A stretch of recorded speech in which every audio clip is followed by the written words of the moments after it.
محترم ناظرین، السلام علیکم ورحمۃ اللہ وبرکاتہ۔ میں ایک ٹرک ڈرائیور تھا۔ سارا دن سڑکوں پر ٹرک چلاتے ہوئے میں دن بھر نہ جانے کیسے کیسے لوگ دیکھتا اور کوڑتا رہتا۔ میری بوڑھی ماں 2 سال پہلے انتقال کر چکی تھی۔ دونوں بہنوں کی شادی کر چکا تھا۔ اکیلے زندگی گزار رہا تھا۔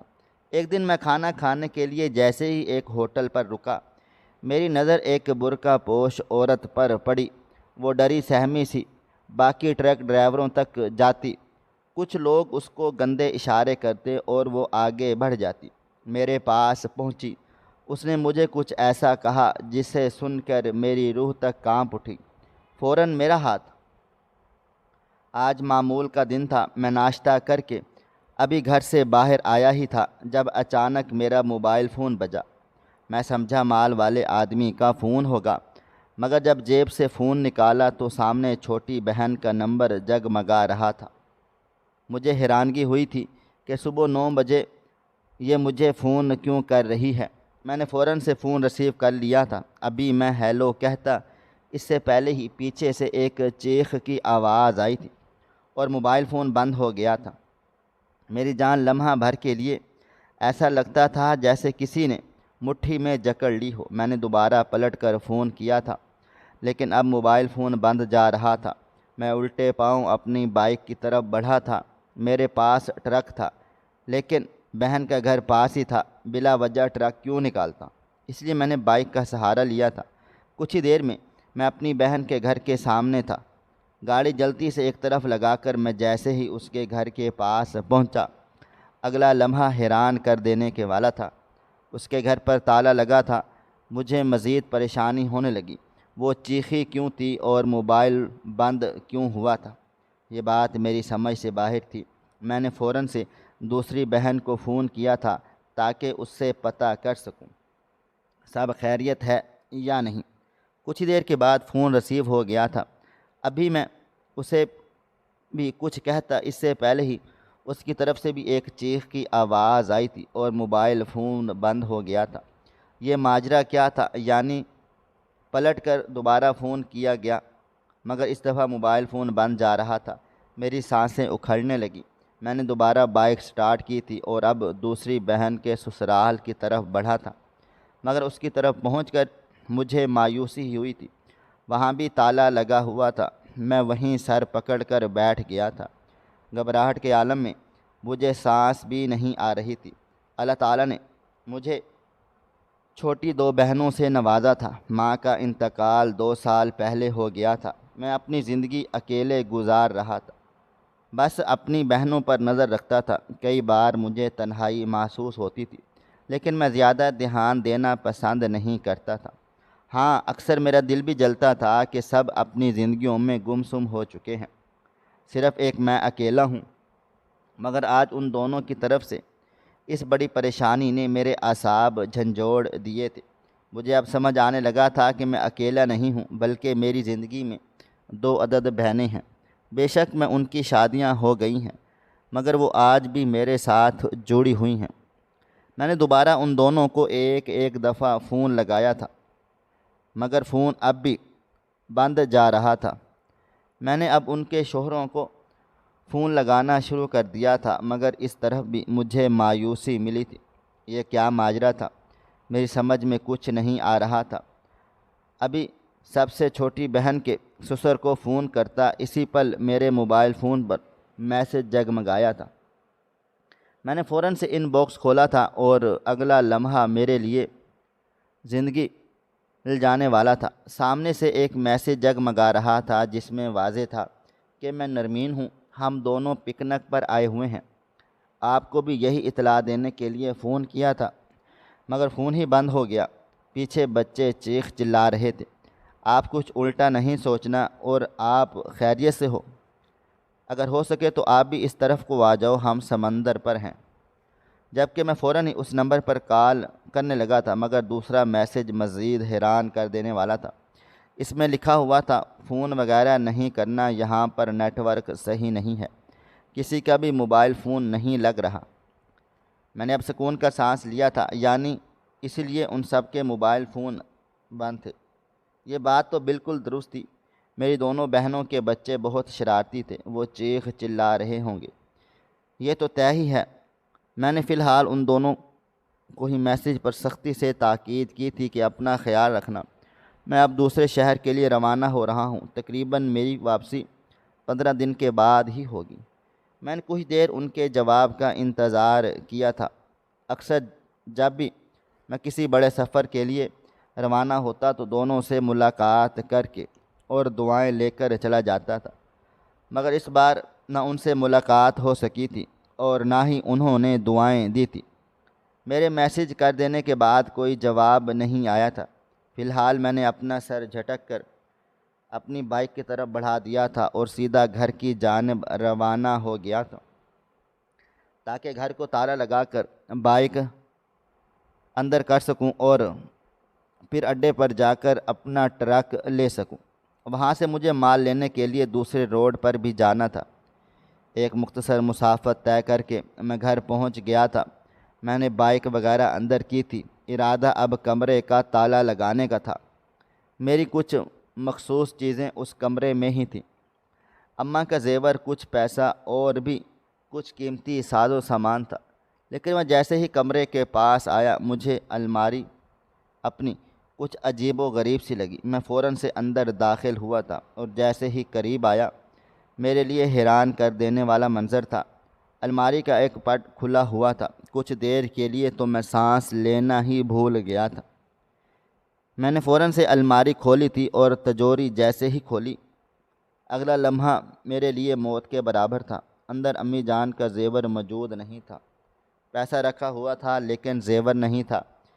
میرے سونے کی گھڑی اور بہنوں کی چھوٹی چھوٹی بالیاں وہیں تھیں، لیکن امی جان کا زیور کا سیٹ اور ان کی پازیب وہاں نہیں تھی۔ میں نے لمحہ لگایا تھا اور پوری الماری کو الٹ پھلٹ دیا تھا، لیکن ایک چیز بھی وہاں نہیں تھی، یعنی میرے پیچھے سے کوئی گھر میں آیا تھا۔ میں وہیں سر تھام کر بیٹھ گیا تھا۔ مجھے سمجھ ہی نہیں آ رہا تھا کہ یہ حادثہ میرے ساتھ کیسے ہو گیا، حالانکہ ہر ایک شخص کو معلوم تھا کہ یہ سہیل کا گھر ہے، ٹرک ڈرائیور سہیل جس سے ہر شخص ڈرتا تھا۔ لیکن یہ میری غیر موجودگی میں ہوا کیا تھا؟ میں نے فوراً ہی ہمت کی تھی اور باہر آ کر شور مچا دیا تھا، مگر سبھی صرف میرے دکھ کا افسوس کر رہے تھے، کیونکہ اگر کسی محلے کے آدمی نے بھی یہ حرکت کی تھی تو وہ بھلا کیوں آ کر بتاتا۔ میرا دل کیا کہ میں فوراً سے پولیس اسٹیشن چلا جاؤں، مگر اب مجھے اڈے سے فون آنا شروع ہو گئے تھے کہ تمہیں مال لینے کے لیے بلایا جا رہا ہے۔ میری جان عذاب میں آ گئی تھی، ایک طرف کام اور دوسری طرف اماں کا زیور۔ میری آنکھوں میں آنسو آنے لگ گئے تھے۔ مجھے اب شدت سے اپنے اکیلے پن کا احساس ہوا تھا کہ اگر آج میری شادی ہو چکی ہوتی، میرے بیوی بچے ہوتے، تو کبھی بھی میری ماں کا اتنا قیمتی زیور چوری نہیں ہوتا۔ میری اماں نے مرنے سے پہلے مجھ سے وعدہ لیا تھا کہ جب تمہاری شادی ہو جائے گی تو تم یہ زیور اپنی بیوی کو دے دینا اور میری بالیاں پازیب میری بیٹیوں میں تقسیم کر دینا۔ جبکہ اب مجھے اپنی ماں کی اس آخری وصیت کا بے حد افسوس تھا۔ کاش میں پہلے شادی کر لیتا، اپنی بیوی کے ہاتھ میں اس کا زیور تھما دیتا، تو آج مجھے اتنا دکھ نہیں ہوتا۔ کچھ دیر تک میں تکلیف میں ہی کھڑا رہا تھا اور پھر سر جھٹک کر اپنے گھر کو اچھی طرح سے بند کیا تھا۔ بالیاں، پیسے اور پازیب کو اچھی طرح محفوظ کیا تھا اور پھر گھر کو بند کیے میں اڈے کی طرف بڑھ گیا تھا۔ میرا موڈ حد سے زیادہ خراب ہو چکا تھا۔ صبح صبح بہنوں کی اس حرکت نے اور اب اس واقعے نے میرے اعصاب جھنجھوڑ دیے تھے۔ مجھے اب اپنی دونوں بہنوں پر غصہ آ رہا تھا کہ وہ اگر گھومنے جا رہی تھیں تو چلی جاتی، مجھے فون کرنے کی کیا ضرورت تھی؟ بلا وجہ میرا اتنا بڑا نقصان ان دونوں کی وجہ سے ہو گیا تھا۔ میں اب من ہی من میں کڑھنے لگا تھا۔ مجھے واقعی اب شدید غصہ آ رہا تھا۔ کاش کہ میں پہلے شادی کر لیتا۔ میں نے بلا وجہ اپنی بہنوں کی شادیاں کروائیں، مجھے کیا ملا؟ صرف تنہائی اور اکیلا پن۔ میں نے غصے سے اپنا سر جھٹکا تھا۔ مختصر مسافت طے کر کے میں اڈے پر پہنچ گیا تھا۔ مجھے دیکھتے ہی میرے کچھ دوست میرے قریب آ گئے تھے، مگر میں نے سب کو نظر انداز کیے سیدھا اپنی گاڑی کی طرف بڑھا تھا اور ٹائر وغیرہ چیک کر کے اور گاڑی کا حال دیکھ کر اسے لیے سیدھا مال اٹھانے کے لیے چلا گیا تھا۔ مجھ میں ہمت نہیں تھی کہ فی الحال میں کسی کے ساتھ کھڑے ہو کر ہنسی مذاق کرتا۔ سب کا ہی مجھے علم تھا کہ میرے جانے کے بعد باتیں بنائی جائیں گی، کچھ مجھ سے ناراض ہو جائیں گے، کچھ شکوہ شکایت کریں گے، مگر اس وقت میں اتنی ٹینشن میں تھا کہ فی الحال میں نے کسی سے بات کرنے کا سوچا بھی نہیں تھا۔ ہاں، میں نے دل ہی دل میں یہ طے کر لیا تھا کہ ابھی راستے میں ہی کسی پولیس اسٹیشن پر اتر کر شکایت درج کروا دوں گا، تمہیں کچھ لینے کے دینے نہ بڑھ جائیں کہیں، اور میرے اس نام سے کوئی اور واردات وغیرہ نہ ہو جائیں۔ آج کل کے دور میں انسان کی ایک چھوٹی معمولی سی چیز سے بھی وہ اتنا برا پھنس جاتا ہے کہ بہتر ہے وہ اپنی حفاظت خود کر لے۔ میں سیدھا مال والی لوکیشن پر چلا آیا تھا۔ مجھے اناج دوسرے شہر پہنچانا تھا، اس کے مجھے پورے 25,000 روپے دیے جا رہے تھے۔ گاڑی میں نے گودام کے سامنے لگائی تو وہاں کا مالک فوراً سے میرے پاس آ گیا تھا۔ وہ لوگ میرے کام سے بے حد مطمئن تھے، جبکہ میں نے آج کسی سے کوئی بات چیت نہیں کی تھی۔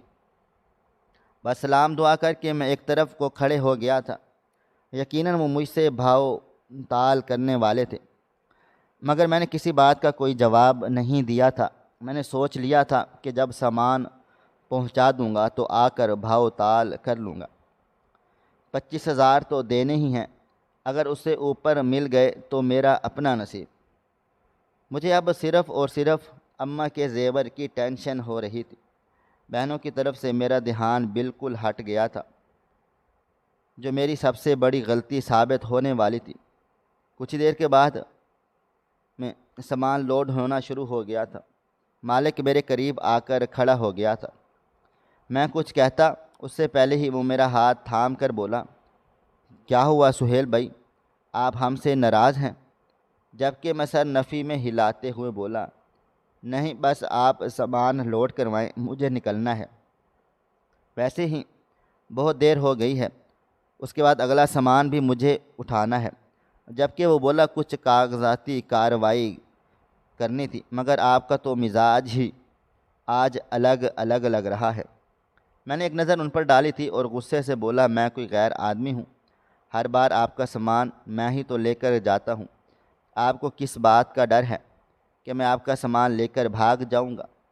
جبکہ وہ فوراً سے بولے، ارے سہیل بھائی، آپ تو خفا ہو گئے، میرا مطلب یہ نہیں تھا۔ جبکہ میں اپنی جیب سے شناختی کارڈ نکال کر ان کی طرف بڑھاتے ہوئے بولا، یہ رکھ لیں، آپ جو بھی مسئلہ ہو اس کے ذریعے قانونی کارروائی کروا لیجئے گا۔ یہ کہتے ہی میں غصے میں جا کر گاڑی میں بیٹھ گیا تھا۔ دل و دماغ بالکل بھی کام نہیں کر رہا تھا۔ ایسا لگتا تھا جیسے کسی نے میرے دل کو بری طرح سے مسل دیا ہو۔ ایک تو تنہائی، اوپر سے اتنا بڑا نقصان، ہر چیز میرے دل و دماغ پر حاوی ہو رہی تھی۔ کچھ دیر کے بعد مجھے اشارہ دے دیا گیا کہ اب میں دوسرے شہر کے لیے روانہ ہو سکتا ہوں۔ عموماً جب بھی میں سفر شروع کرتا تھا، جانے سے پہلے پانی کی بوتل، کھانے کا سامان اور بھی بہت کچھ ٹرک میں رکھ لیتا تھا، مگر آج میں اتنی ٹینشن میں نکلا تھا کہ میں نے کچھ بھی نہیں کھایا پیا تھا اور نہ ہی سامان گاڑی میں رکھا تھا۔ مجھے معلوم تھا کہ یہ غلطی ہو چکی ہے، آگے جا کر یہ سامان بہت مہنگا ملے گا، مگر فی الوقت میں نے یہاں سے نکلنے کی عافیت جانی تھی۔ کچھ دیر سفر کرنے کے بعد ایک پولیس اسٹیشن آ گیا تھا۔ میں نے گاڑی کو ایک طرف لگایا اور فوراً سے اندر چلا گیا تھا۔ میں اندر داخل ہی ہوا تھا کہ جب اچانک ایک پولیس اہلکار نے مجھے پکارا تھا۔ میں پلٹا تو وہ مجھے دیکھتے ہوئے غصے سے بولا، بیچ میں تم گاڑی کھڑی کر کے آ گئے ہو، عقل نہیں ہے؟ اتنا بڑا ٹرک کھڑا کرو گے تو روڈ جام نہیں ہوگا؟ جبکہ میں فوراً سے بولا تھا، بھائی جان، مجھے کمپلین کرنی ہے، میں کہاں کھڑا کروں پھر؟ جبکہ وہ آنکھیں دکھاتے ہوئے بولا، کس طرح بات کر رہے ہو؟ تم آن ڈیوٹی پولیس افسر ہوں میں۔ جبکہ میں فی الحال باہر آ گیا تھا اور گاڑی کو قریبی ایک اڈے پر کھڑا کر کے میں رکشے میں واپس آیا تھا۔ بلا وجہ میں کسی سے الجھ کر اپنے لیے مصیبت کھڑی نہیں کرنا چاہتا تھا۔ کچھ دیر مجھے انتظار کروایا گیا اور پھر کمپلین درج کرنے کے لیے بلایا گیا تھا۔ میں نے حرف بحرف ان کو ایک ایک بات بتائی تھی، جبکہ وہ پولیس افسر مجھے دیکھتے ہوئے بولا، تم نے تحقیقات کی؟ تمہاری بہن سمندر پر ہی ہیں یا پھر کہیں اور ہیں؟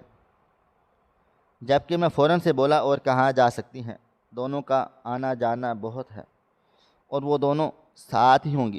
جبکہ وہ بولے، اچھا اپنی بہنوں کا نمبر بتاؤ، ہم ٹریس کروا لیتے ہیں، معلوم کریں کہ ان کا نمبر بند ہے یا پھر کوئی اور کہانی ہو چکی ہے۔ پولیس افسر کی بات سن کر میرا دل زور زور سے دھڑکنے لگ گیا تھا۔ میں نے فوراً سے سر نفی میں ہلاتے ہوئے بولا، صاحب جی ایسا کچھ نہیں ہوا ہوگا، مجھے یقین ہے۔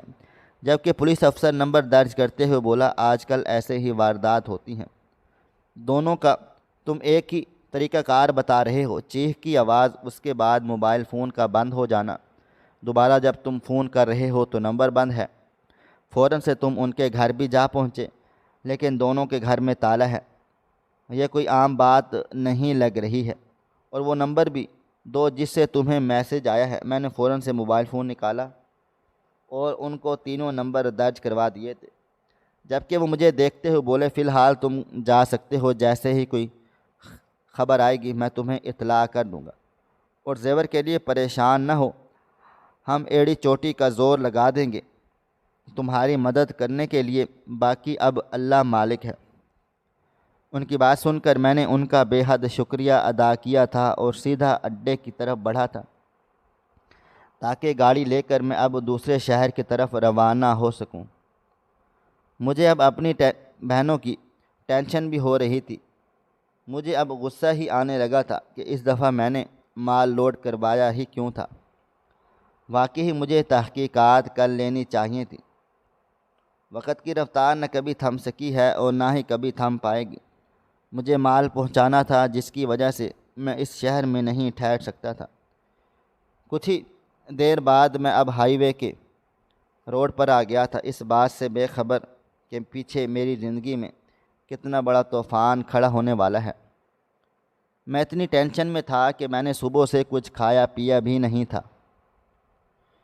اور نہ ہی کوئی پانی پیا ہوا تھا۔ میں صرف گاڑی چلائے جا رہا تھا۔ اب شام کے 4 بج رہے تھے اور میری حالت اب نڈھال ہونے لگ گئی تھی۔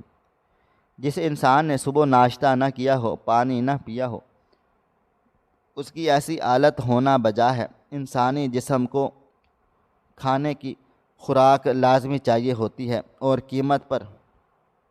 میں اب ہائی وے کا روڈ پار کر کے ایک ہوٹل کی طرف روانہ ہو گیا تھا جو عموماً ہمارے راستے میں ہی آتا تھا۔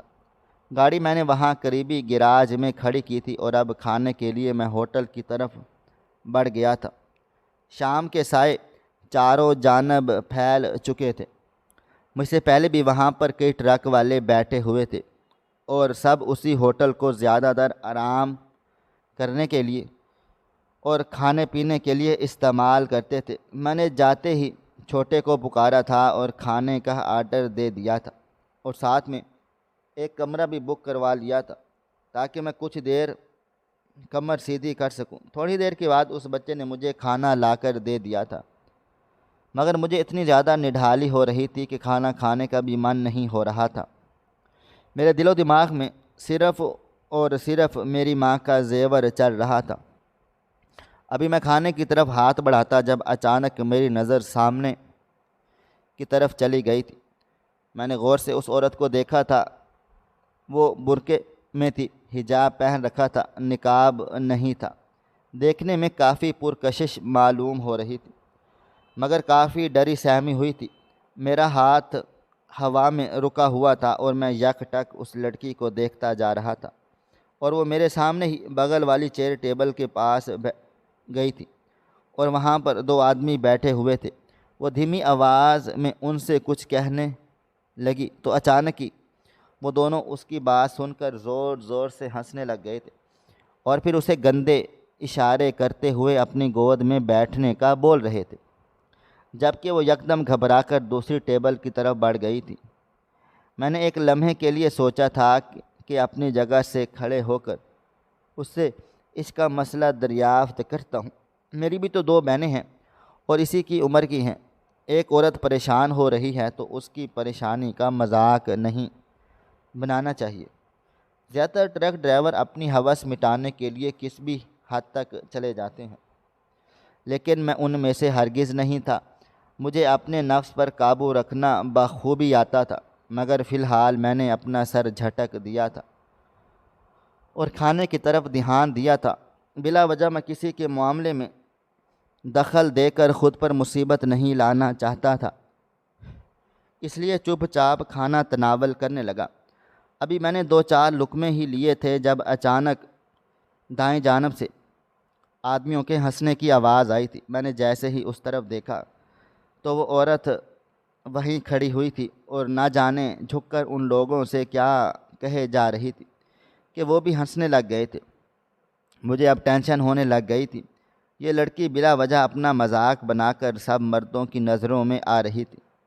وہ لوگ بھی اب اسے گندے اشارے کر کے اپنے برابر میں بٹھانا چاہ رہے تھے، جبکہ وہ فوراً وہاں سے مالک کی طرف چلی گئی تھی۔ مجھے اب نہ جانے کیوں ٹینشن ہونے لگی تھی۔ اس لڑکی کو دیکھ کر ایسا لگتا تھا جیسے میں پہلے اس لڑکی سے مل چکا ہوں، ہم دونوں کے درمیان کوئی رشتہ ہے۔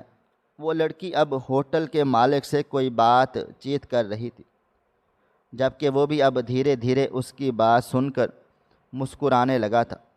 اچانک ہی وہ اس کے قریب جھکا اور نہ جانے سرگوشی میں ایسا بھی کیا بولا کہ وہ عورت روتے ہوئے اس کو کچھ کہنے لگ گئی تھی اور پھر ہٹ کر ایک طرف بیٹھ گئی تھی۔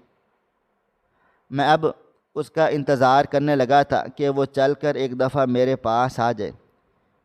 کسی بھی طرح کی تکلیف ہوگی میں اس کی مدد کر دوں گا، پیسوں کی ہوئی تب بھی کر دوں گا، اگر پیسوں کی نہیں ہوئی تب بھی کر دوں گا، مگر وہ میرے پاس آ نہیں رہی تھی۔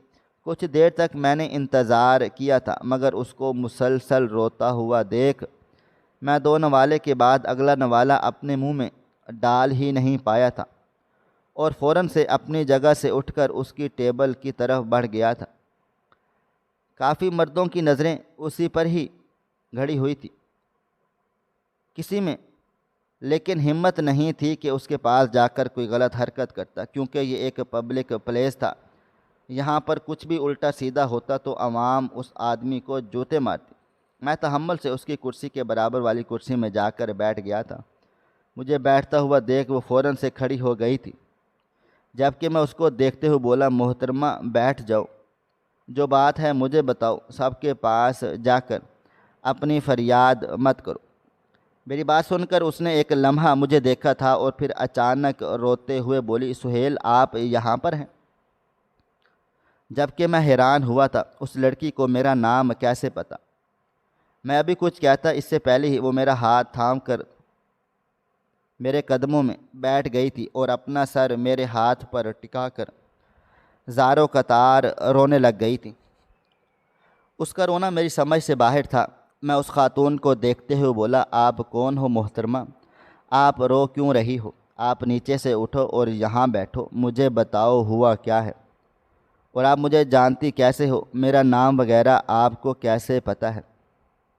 میری بات سن کر وہ عورت روتے ہوئے بولی، میری اوقات آپ کے قدموں میں بیٹھنے کے برابر ہی ہے، مجھے یقین ہی نہیں آ رہا کہ آپ میرے سامنے ہیں۔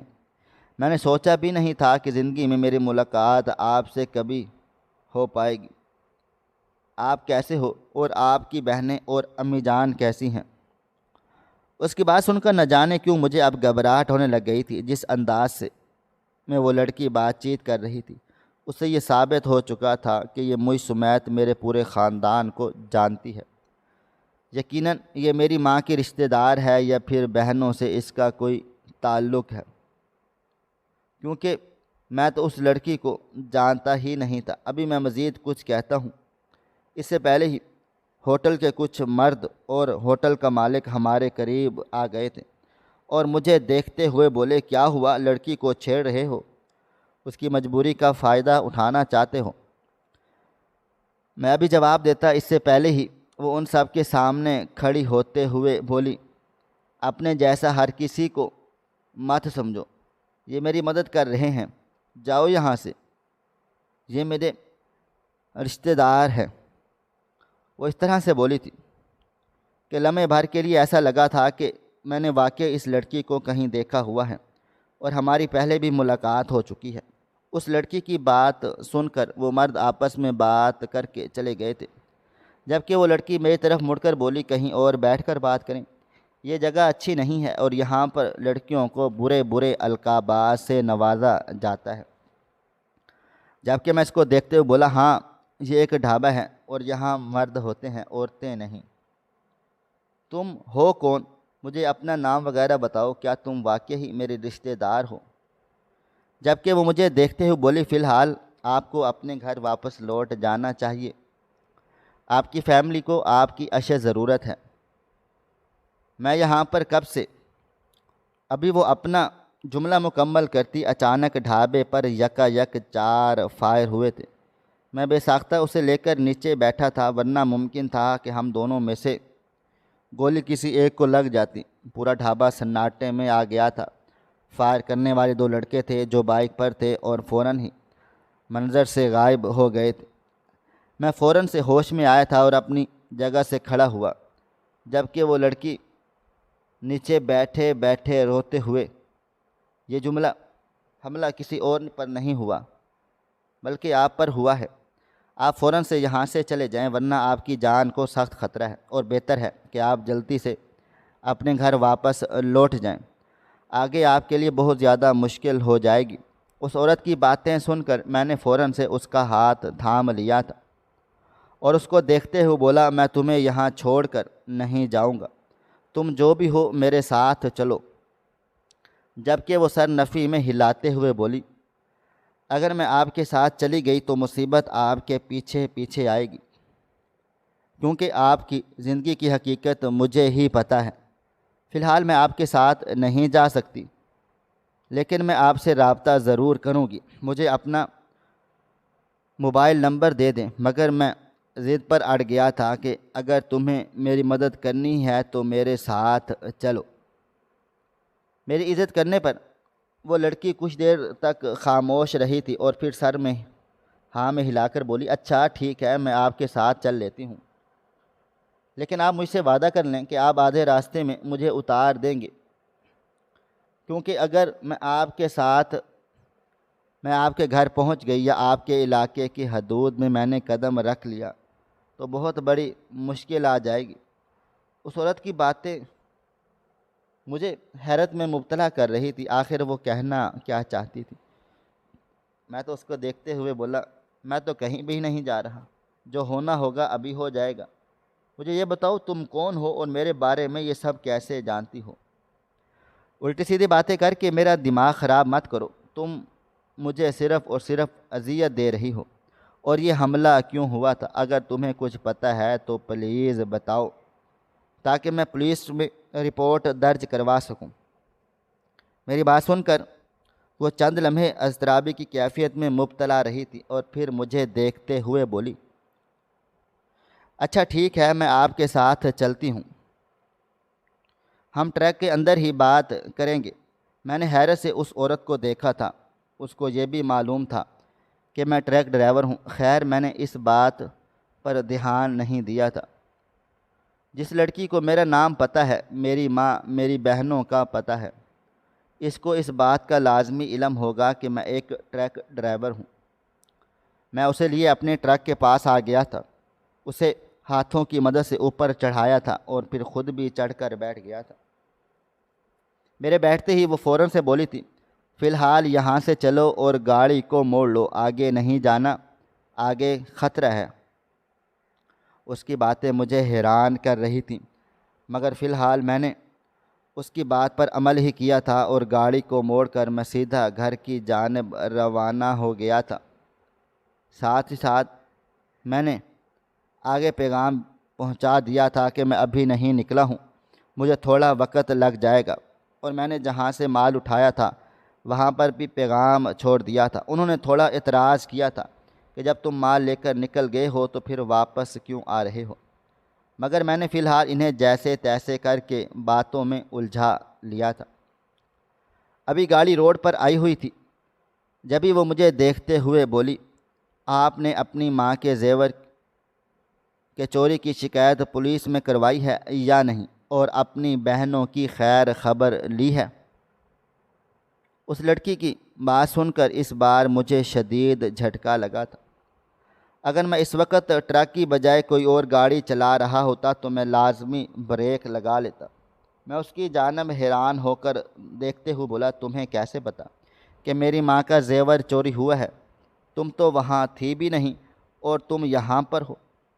جبکہ وہ مجھے دیکھتے ہوئے بولی، آپ کی زندگی کے بارے میں مجھے سب پتہ ہے، اب آپ مجھے صرف اتنا بتاؤ کہ آپ نے رپورٹ درج کروائی ہے یا نہیں، کیونکہ اگر آپ رپورٹ درج نہیں کرواؤ گے تو بہت بڑی مشکل آپ کے سر پر آ جائے گی۔ اور اس کی بات سن کر میں فوراً سے بولا تھا کہ میں نے رپورٹ درج کروا دی ہے، اور پولیس افسر نے کہا تھا کہ میری بہنوں کو بھی جانچ پڑتال کریں گے۔ جبکہ وہ فوراً سے بولی، آپ کی بہنیں اپنے گھر پر نہیں ہیں۔ اس کی بات سن کر میں فوراً سے بولا تھا، ہاں، اس کا میسج آیا تھا، وہ بتا رہی تھی کہ وہ لوگ گھومنے سمندر گئے ہوئے ہیں، اب تو شام ہو رہی ہے، گھر واپس آ گئے ہوں گے۔ جبکہ وہ سر نفی میں ہلاتے ہوئے بولی، نہیں، آپ کی دونوں بہنیں اغوا ہو چکی ہیں، اور آپ کی ماں کا زیور بھی ان اغوا کاروں نے ہی چرا لیا ہے تاکہ آپ ان تک پہنچ سکیں۔ آپ کو معلوم ہے یہ ساری کارروائی پورے 2 مہینے سے چل رہی ہے، اور اسے انجام آج کے دن دیا گیا ہے۔ میں آپ کا انتظار کافی دنوں سے اس ڈھابے پر کر رہی ہوں، روز آپ کے بارے میں موجود ہر ایک شخص سے پوچھتی رہتی ہوں کہ سہیل ٹرک ڈرائیور آیا ہے، اور سب میرے بارے میں غلط باتیں کہتے ہیں کہ اس سے عشق لڑانے کی بجائے تو ہم سے عشق لڑا لے، تجھے بہت کچھ ملے گا، وہ تو تجھے صرف انتظار کروائے گا۔ اس کی باتیں سن کر میں فوراً سے بولا تھا، لیکن تمہیں یہ سب کیسے پتا کہ میری بہنیں اغوا ہیں اور میری ماں کا زیور چوری ہو گیا ہے، اور وہ بھی 2 مہینے پہلے؟ تم مجھے پاگل بنا رہی ہو؟ میں نے یہ کہتے کہتے اپنا موبائل فون نکال لیا تھا اور ساتھ ہی ساتھ اپنی بہن کو فون لگانے لگا تھا، مگر اس وقت بھی اس کا موبائل فون بند جا رہا تھا۔ مجھے بہت زیادہ گھبراہٹ ہو رہی تھی، ایسا لگتا تھا جیسے کوئی میرا دل مٹھی میں لے کر مسل رہا ہو۔ اس وقت تک تو وہ لوگ گھر آ چکے ہوں گے اور اب نیٹ ورک بھی آ گئے ہوں گے، پھر موبائل فون کیوں بند لگ رہا تھا؟ مجھے مایوسی میں دیکھ کر وہ فوراً سے بولی، مجھے پتہ تھا کہ آپ فون کرو گے، لیکن ان کے فون اغوا کاروں نے ضبط کر لیے ہیں۔ آپ جتنی جلدی ہو سکے پولیس اسٹیشن پہنچیں جہاں پر آپ نے رپورٹ درج کروائی ہے، اسی پولیس افسر کی مدد سے آپ سب کچھ کر سکتے ہیں۔ اس لڑکی کی باتیں مجھے حیرت میں ڈال رہی تھیں۔ میں اس کو دیکھتے ہوئے بولا، دیکھو، تم مجھے پہیلیاں نہیں بھجواؤ، پوری تفصیل سے بتاؤ، تم کون ہو، تم ان سب چیزوں کے بارے میں کیسے جانتی ہو؟ اگر تمہیں 2 مہینے پہلے ان سب باتوں کے بارے میں علم ہو گیا تھا تو تم بنا کسی ٹینشن کے آزاد کیسے گھوم پھر رہی ہو؟ اور آج تم پر حملہ کیوں ہوا؟ میرے دل و دماغ میں کئی طرح کی باتیں آ رہی تھی، اور نہ جانے کیوں یہ لڑکی ہی مجھے کچھ عجیب سی لگ رہی تھی۔ میری باتیں سن کر وہ فوراً سے بولی، میں آپ کو کچھ نہیں بتا رہی، آپ کو بتا کر میں صرف اور صرف آپ کو الجھا دوں گی۔ بہتر ہے کہ میں پولیس کو بتاؤں تاکہ ہم وہیں سے کارروائی شروع کر کے آپ کی بہنوں کی حفاظت کر سکیں اور آپ کو بھی محفوظ کر سکیں۔ مجھے تو حیرانگی ہے کہ جس دن یہ سب تماشا ہوا اس دن آپ یہاں کیسے پہنچے۔ یقیناً ان سب چیزوں میں آپ کے مال والوں کا بھی ہاتھ ہے۔ وہ لڑکی واقعی مجھے باتوں میں الجھا رہی تھی، اس لیے میں نے گاڑی کو سیدھا اڈے کی طرف موڑ لیا تھا، کیونکہ پولیس اسٹیشن کے سامنے میں اپنا ٹرک کھڑا نہیں کر سکتا تھا۔ ایک مختصر مسافت طے کر کے میں اڈے پر آ گیا تھا۔ گاڑی کو میں نے وہاں کھڑا کیا اور اس لڑکی کے ہمراہ رکشے میں بیٹھ کر پولیس اسٹیشن کی طرف روانہ ہو گیا تھا۔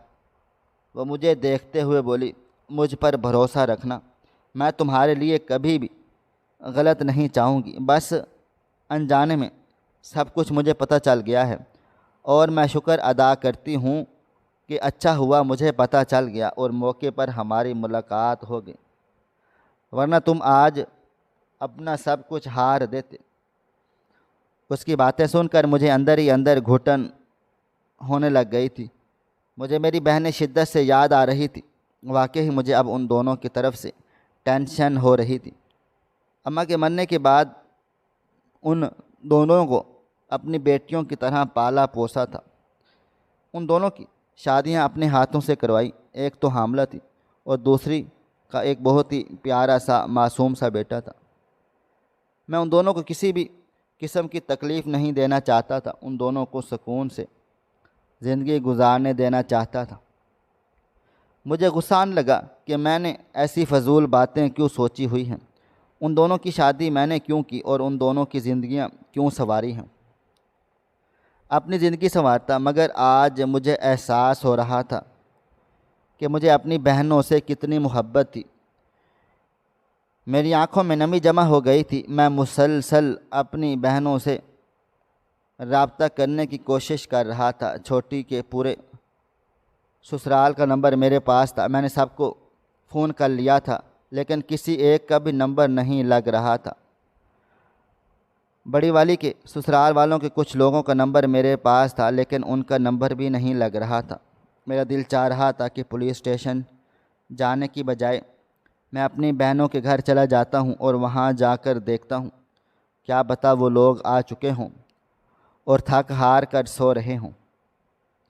مگر اس لڑکی کے انداز سے صاف ظاہر تھا کہ وہ واقعی ہی کچھ ایسا جانتی ہے جو پوری کہانی کو پلٹ سکتا تھا۔ ایک مختصر مسافت طے کر کے ہم پولیس اسٹیشن آ گئے تھے۔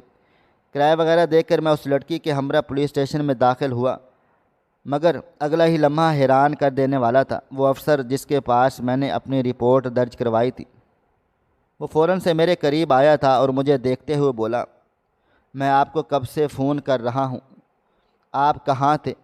کہاں پر آپ کا موبائل فون بیزی جا رہا تھا؟ جبکہ میں فوراً سے بولا تھا، کیوں صاحب جی، سب خیریت تو ہے نا؟ وہ بولے، کچھ خیریت ہی نہیں ہے، آپ کی بہنیں بالکل بھی محفوظ نہیں ہیں۔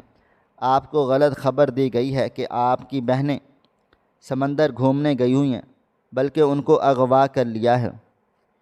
یہ خبر نہیں بلکہ موت کا پروانہ تھا کہ جس نمبر سے آپ کو میسج کیا گیا ہے وہ نمبر ہم نے ٹریس کیا ہے، وہ نمبر ایک پرانی بلڈنگ کا آیا ہے۔ ہم نے اپنی پوری فورس کو وہاں بھیج دیا ہے اور امید کرتے ہیں کہ آپ کی بہنوں کو بچا لیا جائے گا، لیکن ہمیں یہ سمجھ نہیں آ رہا کہ آپ کی فیملی پر یہ اٹیک ہو کیوں رہا ہے۔ میں کچھ کہتا اس سے پہلے ہی میرے ساتھ کھڑی ہوئی لڑکی بولی، میرا نام فاطمہ ہے، یہ سب کچھ میرے بابا جان کروا رہے ہیں۔ دراصل ان کی والدہ سے میری بابا جان کی منگنی ہو گئی تھی، مگر کچھ خاندانی تعلقات اور میرے بابا جان کے بیک گراؤنڈ کی وجہ سے سہیل صاحب کے نانا نے یہ رشتہ ختم کر دیا تھا۔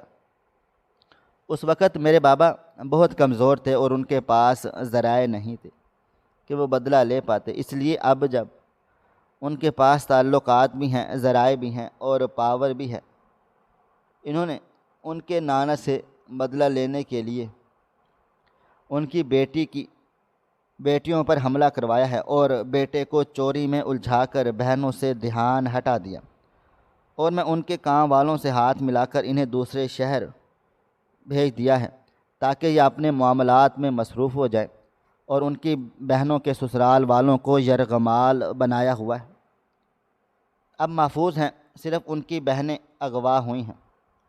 چھوٹی بہن کی طبیعت بھی جہاں تک مجھے علم ہوا ہے فی الحال ٹھیک نہیں ہے۔ وہ لوگ ان کی بہنوں کو آج کی رات اپنے پاس رکھیں گے اور صبح بحفاظت چھوڑ دیں گے۔ یہ سب کرنے کا مقصد صرف یہ ہے کہ ان کی بہنوں کے سسرالیوں کو یہ لگے کہ ان کی بہنوں کی عزت پر حرف آ چکا ہے۔ فاطمہ نام سے میرے دل و دماغ میں کچھ آنے لگا تھا۔ وہ بالکل ٹھیک بول رہی تھی، ہم مل چکے تھے، یہ لڑکی میرے گھر آئی تھی۔ اس عورت کی بات سن کر پولیس افسر فوراً سے بولے تھے، اگر آپ کے بابا جان یہ سب کچھ کر رہے ہیں تو آپ ہمارا ساتھ کیوں دے رہی ہیں، ان کے خلاف کیوں جا رہی ہیں، اور یہ سب آپ کو کیسے پتہ؟ میں نے بھی اس بات پر اس لڑکی کو غور سے دیکھا۔ چند لمحے وہ خاموش رہی تھی اور پھر سر جھکا کر بولی، کیونکہ میں سہیل صاحب کو پسند کرتی ہوں۔ محبت میں انسان ہر تکلیف سے گزرنے کے لیے تیار ہو جاتا ہے۔ جبکہ میں نے اپنے باپ کو یہ ساری پلاننگ کرتے ہوئے سن لیا تھا۔ ہم دونوں کے درمیان کافی جھگڑا بھی ہوا تھا۔ میں نے اپنے باپ کو لاکھ سمجھانے کی کوشش کی، لیکن انہوں نے میری باتیں سمجھ نہ آئی، بلکہ وہ میرے خلاف ہو گئے۔ اس لیے میں نے خود سے رابطہ کرنے کی کوشش کی تھی، مگر مجھے اپنے شہر سے اس شہر میں آنے کی اجازت نہیں تھی۔ بہت مشکلوں سے میں اس ڈھابے پر جا پہنچی تھی جہاں سہیل صاحب اکثر اپنے ٹرک کے ساتھ پہنچتے ہیں۔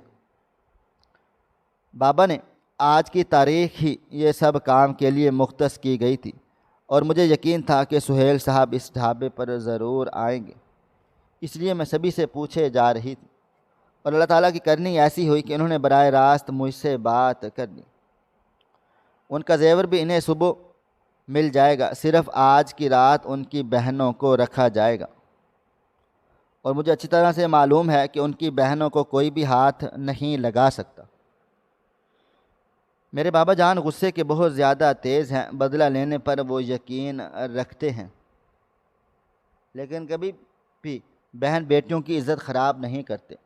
اس لڑکی کی بات سن کر کچھ دیر کے لیے میں سانس بھی نہیں لے پایا تھا۔ پسند کرنا یا نہ کرنا یہ اس کا اپنا ذاتی عمل تھا، مگر میرے لیے میری بہنیں اس قدر وقت مصیبت میں آ چکی تھیں کہ سب سے پہلے میں نے اپنی بہن کے سسرالیوں کا پتہ لگایا۔ ان کے رشتہ داروں کے گھر پر گیا تو وہ مجھے مل گئے تھے۔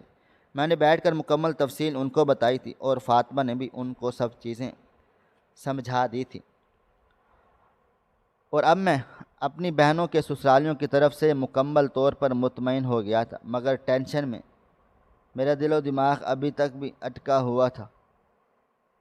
پولیس افسر نے یہی کہا تھا کہ ہم انہیں پکڑ لیں گے، مگر فی الحال ہمارے پاس تمہاری بہنیں آ جائیں، وہ بھی محفوظ ہیں۔ اگر خدا نہ خواستہ ہم نے کوئی ایکشن لے لیا اور انہوں نے تمہاری بہنوں کو نقصان پہنچا دیا تو بلا وجہ مسئلہ بن جائے گا۔ اور یہی بات فاطمہ نے کہی تھی۔ پوری رات بہت عجیب گزری تھی۔ ان تمام چیزوں نے میرا سر چکرا دیا تھا۔ میں جو ابھی کچھ گھنٹوں پہلے دل ہی دل میں کڑ رہا تھا کہ میں تنہا ہوں، سب کی زندگی سنور گئی ہے، میں برباد ہو گیا ہوں، اب مجھے احساس ہو رہا تھا کہ زندگی سنور جانا بھی اتنا آسان نہیں ہوتا۔ میری بہنیں شادی ہو کر بھی اپنی اپنی حدود میں قید تھیں۔ اگر وہ لڑکی ہماری مدد کرنے نہ آتی تو صبح جب میری بہنیں لوٹ کر واپس اپنے سسرال کو چلی جاتی اور میری بہن سب لوگ ان کے خلاف ہو جاتے اور میری بہنوں کا بسا بسایا گھر اجڑ جاتا۔ وقت کی رفتار نہ کبھی تھم سکی ہے اور نہ ہی کبھی تھم پائے گی۔ فجر کی نماز کے وقت میری بہنیں اپنے اپنے سسرال لوٹ آئی تھیں۔ وہ دونوں ہی میرے گلے لگ کر پھوٹ پھوٹ کر رو ڈالی تھیں۔ میری چھوٹی بہن کی طبیعت اب بہت زیادہ خراب ہو رہی تھی، اس لیے اس کا شوہر اسے اپنے ساتھ لے کر چلا گیا تھا۔ فاطمہ کو بھی میں نے بھیجنا چاہا، لیکن جب اس نے میرے سامنے کھڑے ہو کر اپنی محبت کا اظہار کیا اور اپنی ساری زندگی میرے نام کرنے کی بات کی تو سب سے پہلے میں نے اپنا اور اپنی بہنوں کو محفوظ کیا ہوا تھا۔ پہلے تم اپنے باپ سے اجازت لو، اس کے بعد میں تم سے شادی کروں گا۔ جبکہ وہ تو شیرنی تھی، اسے تو کسی چیز کا کوئی ڈر خوف ہی نہیں تھا۔ جو محبت کی خاطر اپنا گھر بار چھوڑ سکتی تھی، وہ محبت کی خاطر میرے لیے کھڑی ہو گئی تھی۔ اور وہ لڑکی ببر شیرنی تھی، میں نے اس سے نکاح کر لیا تھا اور اب میں اس کے ساتھ ایک خوشحال زندگی گزار رہا ہوں۔ میں نے اپنا ٹرک بیچ دیا ہے اور انہی پیسوں سے میں نے اپنا کاروبار شروع کر لیا ہے، جس میں مجھے بہت زیادہ فائدہ ہو رہا ہے۔ آپ جب اپنے گھر والوں کے بارے میں سوچتے ہیں، خاص کر اپنی بہنوں کے بارے میں، تو رب العزت آپ کے کام میں خود بخود برکت ڈال دیتا ہے۔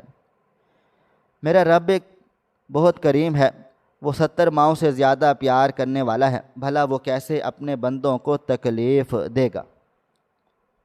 ناظرین، آپ کو ہماری آج کی کہانی کیسی لگی؟ کومنٹ باکس میں اپنی رائے کا اظہار ضرور کریں۔ خواہش صرف اتنی ہے کہ کچھ الفاظ لکھوں جس سے کوئی گمراہی کے راستے پہ جاتے جاتے رک جائے، اور نہ بھی رکے تو سوچ میں ضرور پڑ جائے۔